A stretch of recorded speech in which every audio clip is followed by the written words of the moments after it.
Simon had always thought he was doing enough to save his marriage. He was imperfect, but he made the effort. He made compromises, let some things slide, and assured himself that love meant sacrifices. One day, however, he overheard something that destroyed all the illusions he'd held. His life partner, who had supposedly known him inside out, said the one sentence that made him doubt that anything, including loved ones, he had experienced or built had ever been real. That was the point where it all shifted. Would he have wasted years of effort if he could have seen the signs sooner? It wasn't just a story about betrayal. It was a story about waking up, getting a look at the truth, and figuring out when to walk away. His marriage to Lillian hadn't begun with love, or even great desire. It had been arranged. Their aunts were friends and thought they would suit each other. Simon wasn't that passionate about it at the time. He was not the sort to pursue romance, and Lillian seemed a perfectly fine woman. She was reserved, unpretentious, and had a kind of grace that made her seem marriage material. He went along when their families proposed they meet. Their first meeting was awkward not because Lillian was rude, but because they were total strangers pretending as if there was something between them. She didn't say much, and Simon wasn't sure if that was just who she was, or if she wasn't interested. They learned to get along over time. It took the language barrier down 2 notches, and they learned the basics. Favorite foods, thoughts on work, views on life. It wasn't a great romance, but it felt cozy. They got married a year later. The wedding was nothing grand or emotional, just a standard event with family, friends, and the normal expectations. He had heard that some marriages did not begin in passion, and that love could be cultivated over the years. Because they respected each other, because they were striving for the same future, he told himself, and it would come together. It wasn't great, but he felt it was okay. They had a routine. They weren't always fighting. Maybe love would grow. Upon reflection, he knew he'd been fooling himself. Late one evening, he returned from work tired and simply wanted a change. As he passed the bedroom, he heard Lillian talking on the phone. He was not listening until he heard her say, "I'd never be with him again." She wasn't mad, just sure, as if she had already decided. His chest tightened. At first, he didn't know if she was referring to him, but it became clear as she went on. Something in him broke. He stood there frozen. She was on the phone with her sister, saying, if she had the opportunity, she'd never be with him again. It wasn't only that she was unhappy. It was that she had regretted being with him from the start. It was a gut punch of realization. He wanted to enter the room and demand her meaning. He wanted her to look him in the eye and repeat it, but he didn't. Instead, he retreated, taking care not to make noise. He wasn't prepared to confront whatever truth awaited him behind that conversation. So he did nothing. He continued on as if he hadn't heard a thing. But after that moment, something shifted. He began to see his wife in a new light. The small things he had overlooked began adding up. She had always held him at arm's length, never really exposed herself unless he directly pried it out of her. He used to believe she was simply reticent, that in time she would loosen up to him and allow him in. But now he knew she had never really opened up to him, never from the beginning. It wasn't only emotional distance. She complained more, appeared irked by things she had previously put up with. It was as if she'd been carefully prying him apart, little by little, and he'd been too naive to notice. He didn't say a word to her about anything he had heard. He wanted to, but something stopped him. He wasn't prepared to be told it directly by her. He shoved it all the way down inside of him. Then one night, a light went on. He had finished work before his usual hour and hadn't called to tell Lillian he was coming home. Their apartment was nearby, and he looked forward to lying down before dinner. After he entered, he went directly into the bedroom. That was when he saw them. Lillian was in their bed, wrapped up in the arms of another man. For a moment, his mind lagged to reality. They were so caught up with each other that they didn't even see him at first. Then he snapped inside. He didn't think, he just moved. He lunged at the man. He didn't even recall his fist swinging toward the guy's face before he could move. Lillian's lover frankly tried to defend himself.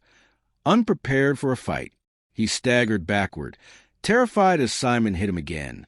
Then, the coward, he shoved past Simon, bolted out of the room, tore his clothes and fled to the front door like his life depended on it. For once, Simon didn't argue. He already knew. He looked at Lillian, anticipating. He didn't know fear, remorse, even an apology. But she wasn't feeling guilt. She was angry. "What the fuck is wrong with you?" she screamed. "You did not have a right to hit him." That was it. Simon packed some of his things, the things he would need for a few days, enough to survive a thoughtless existence, and left the house without looking back. He registered at a small hotel. It was a stark room, but more importantly, it was distant from her. He sat on the edge of the bed, staring at the floor, his mind racing over everything that had happened. He finally saw the truth for the first time in years. He kept telling himself it would get better, that she'd see how hard he was trying. But no amount of effort could erase what had never actually been real in the first place. He picked up his phone, not really expecting anything, but checking anyway. There were none of the usual calls or messages. She wasn't going to fight for this or act like she even cared that he was gone. Silence said more than words ever could. He knew what had to be done. Any lingering doubts I had about my place in her life evaporated at that moment. I opened my browser, searched for divorce attorneys, and chose the first that had an opening. I was done. I remember sitting across the table from my lawyer, not paying much attention to him, going through the paperwork, because my mind was somewhere else. It was a speedy divorce process. I didn't think about the price. It was irrelevant. I wasn't about to spend another minute in a marriage where I was unwanted. As soon as I received the confirmation email, I let out a sigh of relief and finality I hadn't experienced for a long time. Lillian hadn't contested anything, and that told me all I needed to know. She wanted out just as much as I did. In the midst of it all, something surfaced that made my gut turn. The man I'd walked in on, the one I had swung at in sheer rage, wasn't a random guy. He was her ex. The same ex she once told me was toxic, abusive, and controlling. The very man she insisted she would never return to. But there she was, doing something with him behind my back. I couldn't believe how naive I had been. At first, Lillian had made the guy out to be a monster.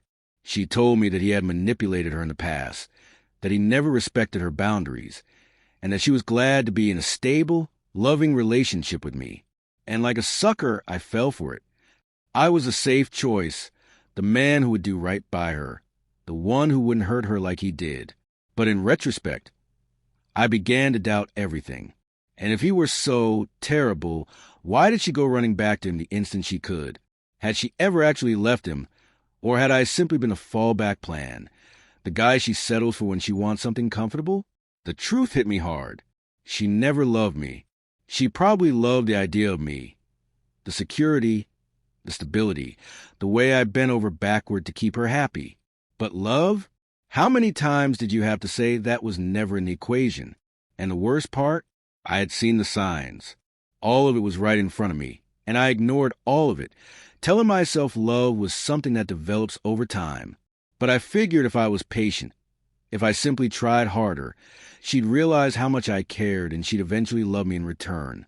But love doesn't operate that way. You don't need to persuade someone to love you. When someone wants to have you in their life, you don't need to prove yourself. And yet, that was exactly what I had done. I had compromised my standards and settled for less than I deserved just to hold on to someone who wasn't even fighting to stay. That lesson hurt more than the betrayal itself because, in fact, Lillian was not the only one at fault. I had done this to myself. I had made the decision to look away when the truth was right in front of me, and that was something I had never allowed to happen again. When the divorce finalized, I didn't look back. I wanted to turn the page, start again, and leave it all behind. A few months passed, and I started to hear from mutual friends that Lillian was not doing as well as she might have hoped. I didn't want to hear it at first. Her life was no longer my problem. And then one day, someone nonchalantly told me that the same man she had cheated on me with, now he was hitting her over the littlest things. Lillian had walked directly into the arms of the man for whom she betrayed me, probably believing she had won, that she had traded herself up, that she had freed herself from a marriage she never wanted in the first place. I won't lie, it piqued my interest. This was the same woman who sat across from me and, looking me in the eyes, told me how toxic he was, how he used to yell at her, control her, and make her feel like she was nothing. And now she had voluntarily returned to him. The more I listened, the more it became clear. History was repeating. But this time, I wasn't a fixer trying to fix. He controlled her every move. She couldn't go out when she wanted to. She was expected to justify the most mundane things. And when he became enraged, he didn't simply raise his voice, he assaulted her. From what I was told, that was happening regularly. People expected me to react in some way, anger, pity, whatever, but I felt nothing. No sadness, no sympathy, no satisfaction either. Just nothing. She knew precisely what she was getting into, and she did it anyway. I was no longer her husband, and frankly, I had no desire to see whatever storm she had cast herself into. She made her bed. Now she had to lie in it. More than a year later, life had moved on, and so had I. And then, of all things, a message came through my phone. It was Lillian. "Hey, listen, I know I don't deserve to ask this, but can we talk?" I just stared at it. After all that, she had the gall to contact me like we were old friends who had lost touch. I didn't respond. I didn't care. But she didn't stop there. Over the next several days, more messages arrived. "I'm so sorry for everything. I didn't know what I had until I got a little cold. I was selfish. I took your love for granted. You didn't deserve that. Please, Simon, just say something." I could hear her voice almost when I read her words, but they didn't shake something awake in me. She had torn me to shreds, bit by bit, until I didn't think I was worth anything. At the time, I would have done anything to please her. I'd wasted so many years thinking, if I love her harder, try more, she'll finally see me. But she never did. And now she wanted to be forgiven. I didn't respond. Not because I wanted to be petty, but because her apology didn't erase the nights I sat up wondering why I wasn't enough. It hadn't repaired the damage she had done. And so I let her words linger without answer, as she had left my love unloved. This part of my story, if there is one lesson I want you to learn from it, it's never to settle for a love that isn't returned. I spent so much of my time trying to be a good husband, thinking that if I could just do a little bit more that she would appreciate me. But that isn't how love works. But if someone really doesn't want to be with you, it doesn't matter how hard you try. I dismissed the signs, reassuring myself that things would improve. But I was only delaying the inevitable. Her lack of effort, her emotional remoteness, what she never really opened up about. I told myself she just needed time, but from deep inside, never invested in it. And when people are not invested, they leave, physically or emotionally. But looking back, I realized I was the only one clinging on to something that never existed. So if a person does not appreciate you, leave before they ruin you. Being in a one-sided relationship sucks the life out of you in ways you are not even conscious of. You forget to be you to make someone else happy. And yet in the end, they still go. Or worse, they betray you. The day I started walking was actually the day I started getting through it.